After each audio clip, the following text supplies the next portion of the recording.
ඔන්න අලුත් වීඩියෝ එකක් අරගෙන ආවා. හැමෝම හොඳින් ඉන්නවා නේද? අපිට නම් ඉතින් දැන් ඔන්න චුට්ටක් සීතල ටිකෙන් ටික අඩු වෙගෙන තමයි යන්නේ. පොඩ්ඩක් ඉතින් අවුව වැටෙන්න පටන් ගත්ත ගමන් මේ ඉතින් ලස්සනම මල් පිපෙන්න පටන් අරගෙන තමයි තියෙන්නේ. ඉස්සරහට එන්නේ අපිට ඉතින් හැම තැනම මල් වලින් පිරීලා ගිය කාලයක්. මේ මල් තමයි මුලින්ම ප්‍රීමවේරා එක එනකොට පිපෙන මල්. හැබැයි ඉතින් අවුව වැටුණත් මේ මල් පිපුණත් තාමත් කඳුවල නම් හිම එහෙමම තමයි. මේ අද සිකුරාදා දවසක්. අද ඉතින් අපි බලමු උදේ ඉඳන් අපේ කට්ටිය මොකද කරන්න කියලා. මේ වීඩියෝ එක මම ගත්තේ මමත් ඉස්කෝලේ යන දවස්වල. බබාලා ඉතින් ගෙදරින් පිටත් වෙනකල් වීඩියෝ කරන එක නම් හරිම අමාරු වැඩක්.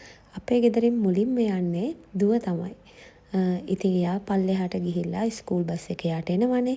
මෙයා මේ පහළ තට්ටුවේ ඉන්න එයාගේ තව යාළුවෝ දෙන්නෙක්. ඒ දෙන්නත් එක්ක තමයි ස්කූල් බස් එකට යන්නේ. අර කන්ද උඩින් නම් ඈත එනවා පේන්නේ දුවලා යන ස්කූල් බස් එක. මේ වීඩියෝ එකත් මං ඉතින් ටික දවසකට කලින් ගත්ත එකක් නේ. ඉතින් ඒ දවස්වල අපිට ඉරේලිය වැටෙන්න ටිකක් පරක්කු වෙලා. මේ සීත කාලේනේ. දැන් ඉතින් සීත කාලේ ඉවර වෙගෙන එන හින්දා අපිට දැන් උදේ 7 විතර වෙනකොට එළිය වැටෙන්න පටන් ගන්නවා. ඔන්න ඉතින් ස්කූල් බස් එකට නැගලා යනවා. ඊළඟට මම මෙයාව තමයි ඉස්කෝලේට එක්කගෙන යන්නේ. අපි දෙන්නේ බස් එකේනේ. බස් එකේ ඇවිල්ලා ඊට පස්සේ ඉස්කෝලේට ඉතින් චුට්ටක් දුර පයින් යන්න ඕනේ. එයාට ඉතින් අද ස්කූල් බෑග් එකක් දාගෙන තනියම යන්න ඕනේ. ඊට පස්සේ තමයි මං ඉස්කෝලේට යන්නේ. මේ තියෙන්නේ අපේ ඉස්කෝලේ. හැමෝම ඉතින් එක එක රටවලින් ඇවිල්ලා මෙහි ඉතාලි භාෂාව ඉගෙන ගන්න එන අය තමයි මේ පන්තියේ ඉන්නේ. පන්ති ඉවර වුණාට පස්සේ ඉතින් හැමදාම හස්බන්ඩ් එනවා මාව එක්ක යන්න. ඔන්න ඉතින් අපි ගෙදර යන ගම 10 මාර වගේ වෙනකොට මගේ පන්තියත් ඉවර වෙන හින්දා ගෙදර ඇවිල්ලා තමයි අපි මොනා හරි හදාගන්නේ. අද ඉතින් මම මේ හදන්නේ කුරක්කන් කැඳ. කුරක්කන් පිට ටිකක් අරගෙන ඒකට වතුර ටිකකුත් දාලා කරඳ මුංගු කරාබු නැටිත් දාලා ඒක කැට ගැහෙන්න දෙන්නේ නැතුව හොඳට හැඳි ගන්න ඕනේ. ඊට පස්සේ මේක චුට්ටක් ඝනකම් දියරයක් වෙලා ඒකේ බුබුලු දාන්න පටන් ගන්නවා. අන්නේ පළවෙනියට බුබුලු දානකොට තමයි මම මේකට පොල් කිරි එකතු කරේ. ඊට පස්සේ මම මේකට සීනි දැම්මෙත් නැහැ. හකුරු තමයි එකතු කරේ. ඉතින් අද උදේට මේ කුරක්කන් කැඳ එක තමයි බොන්නේ. ඇත්තට මේක බිව්වට පස්සේ බඩ පිරෙනවා. දැන් ඉතින් මං හදන්නේ ඉක්මනට දවල්ට උයා ගන්න. මං ඉස්කෝලේ යන දවස් වලට ඉතින් හැමදාම කලින් දවසේ උයා ගන්නවා. මොකද නැත්නම් දවල්ට ඇවිල්ලා උයන්න ගියාම වෙලාව පරක් වෙනවනේ. අද මම මේ හදන්නේ ප්‍රෙස් සේමල වලින් ගොටුකොළ සම්බෝලේ වගේ සම්බෝලයක්. ප්‍රෙස් සේමලෝ කියන්නේ පාස්ලි කොළ වලට. ඉතින් අපේ හස්බන්ඩ් ඕනේ කිව්වා ගොටුකොළ සම්බෝලයක් හදන විදිහට මේ පාස්ලි කොළ සම්බෝලයක් හදලා කන්න. ඇත්තට මේක ගොඩක් රසයි. අමුතු රහක් එන්නේත් නැහැ. ඉතින් මම කලින් දවසේ අල තෙල් දාලා පරිප්පු හදලා මාළු විල තමයි තිබ්බේ. අද මට මේ ගොටුකොළ සම්බෝල එක වගේ පාස්ලි කොළ සම්බෝල තමයි හදන්න තිබ්බේ. මෙහෙමයි අපි අද දවල්ට කන්නේ ඉතින්. බබාලා ඉතින් ඉස්කෝලෙන් දවල්ට කාලෙන හින්දා ගොඩක් වෙලාවට සතියේ දවස් 3ක්ම දවල් කෑමට ඉන්නේ මායි හස්බන්ඩ්යි විතරයි. බබාලා ගෙදර ආවට පස්සේ ඉතින් ඒගොල්ලන්ටත් දවල්ට කවාගෙන දැන් මේ අද අවුව තියෙන දවසක් වුණ හින්දා අපි ආවා පාක් එකට. ඒ වුණාට ඉතින් අද පාක් එක වහලා. මොකද මේ දිරාච්ච අතු ඔක්කොම කපලා දාලා ඒවා ඉතින් අස් කරනවා දැන් මේ දවස්වල.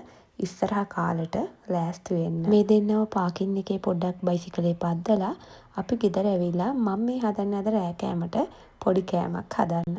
අද මං හදන්නේ පැටිස්. මම මේ පැටිස් හදන්නේ oven එකේ.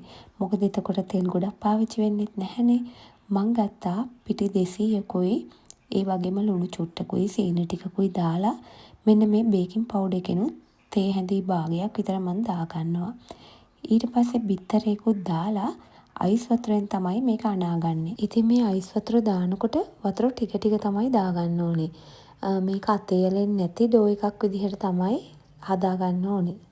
මං ඉතින් මේක විනාඩි 5ක් 10ක් වගේ යනකල් පොඩ්ඩක් අනාගත්තා. මොකද එතකොට ඩෝ එක සොෆ්ට් වෙන තරමට ලේසි. මේක හදලා ඉතින් මං විනාඩි 5ක් 10ක් විතර මේ ඩෝ එක පැත්තකින් තියලා තිබ්බා. ඔන්න දැන් ඉතින් ලෑල්ලක් අරගෙන මම ඒකට පිටි චුට්ටකුත් එහගෙන තමයි ඊළඟ වැඩේ කරන්න යන්නේ. මේ පිටි ඩෝ එකෙන් මම කොටස් 2-3කට කඩාගත්ත පොඩි පොඩි බෝල විදිහට. ඉතින් ඊට පස්සේ මේ රෝලින් පින් එකෙන් මේක හොඳට තුනී කරගෙන තමයි මම මේ බෝතල් මූඩියෙන් රවුම් ටිකක් අරගත්තේ. හැමෝම ඉතින් පැටිස් හදන්න දන්නවනේ.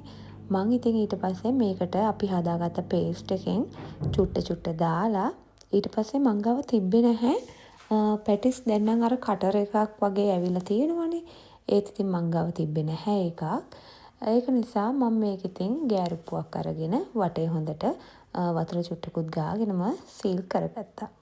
මේ වැඩ ටික ඉතින් මෙහෙම කරනකොට මම oven එක දාගත්තා 180ට විනාඩි 10ක් ෆ්‍රී හීට් වෙන්න. ඉතින් 180ට ඊට පස්සේ දැන් ඊට කලින් කියන්න මේ පැටිස් ටිකට ඊට පස්සේ මම බිත්තරයක් කඩලා අරගෙන කහමදේ විතරක් නෙමෙයි කහමදේ සුදු මදේ දෙකම හොඳට මිශ්‍ර කරලා මේක උඩින් ගාගත්තා. ඊට පස්සේ 180ට විනාඩි 10ක් ෆ්‍රී හීට් වුණ oven එකට මම මේක දාලා විනාඩි 25ත් 20ක් වගේ තමයි උඩරිම විනාඩි 20යි මගේ නම් oven එකේ ගියේ. ඒක oven එකෙන් oven එකට වෙනස් වෙනවනේ. ඉතින් විනාඩි 20ක් 25ක් උඩරිම විනාඩි 25 දැම්මම ඇති. ඔයගොල්ලෝ විනාඩි 20ද විතර බලන්න. මෙන්න මේ විදිහට තමයි ඉතින් පැටිස් ටික තියෙන්නේ. මොකද අපි මේක තෙලේ බදින්නෙත් නැති හින්දා තෙල් ගොඩක් අපිට කැවෙන්නෙත් නැහැ. එහෙනම් ඉතින් අපි දැන් තේ එකක් බොන්න තමයි හදන්නේ. වීඩියෝ එක බලපු හැමෝටම ගොඩාක් ස්තුතියි.